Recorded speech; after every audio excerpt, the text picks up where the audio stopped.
కర్ణాటక మాజీ మంత్రి గాలి జనార్దన్ రెడ్డి నేతృత్వంలో జరిగిన ఓబుళాపురం మైనింగ్ అక్రమాల వ్యవహారంలో ఆరోపణలు ఎదుర్కొంటున్న ఐఏఎస్ అధికారి శ్రీలక్ష్మి విచారించాల్సిందేనని, ఆమె పాత్ర సుస్పష్టంగా ఉందని తెలంగాణ హైకోర్టు స్పష్టం చేసింది.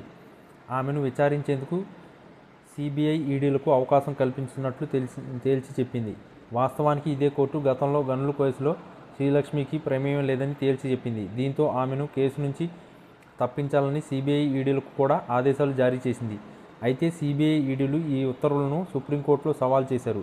దీనిని విచారించిన సుప్రీంకోర్టు 2 మాసాల కిందట ఈ కేసులో శ్రీలక్ష్మి పాత్ర స్పష్టంగా ఉందని తెలుస్తుందని ఆమెను కేసు నుంచి ఎలా తప్పిస్తారని ప్రశ్నించింది. మరోసారి దీనిపై హైకోర్టు విచారణ చేసి ఆదేశాలు ఇవ్వాలని తెలిపింది.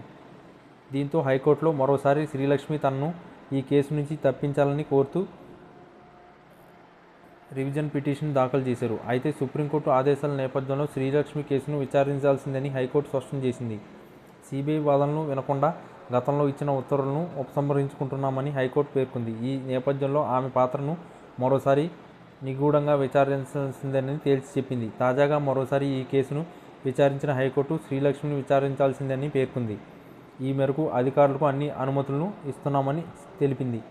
కాగా వైఎస్ రాజశేఖర రెడ్డి హయాంలో కేటాయించిన ఓబుళాపురం మైనింగ్కు సంబంధించి శ్రీలక్ష్మి అన్ని అనుమతులు ఇచ్చారని, ఆమె ఉద్దేశపూర్వకంగానే ఈ అక్రమాలకు గ్రీన్ సిగ్నల్ ఇచ్చారన్నది సిబిఐ చేసిన ఆరోపణ. అయితే ప్రభుత్వం తీసుకున్న విధానపరమైన నిర్ణయాలకు మాత్రమే తాను అనుమతి ఇచ్చానని, అధికారికంగా తన పాత్ర పోషించానని శ్రీలక్ష్మి చెబుతున్నారు. అందుకే ఈ కేసు నుంచి తనను తప్పించాలని కోరుతున్నాను.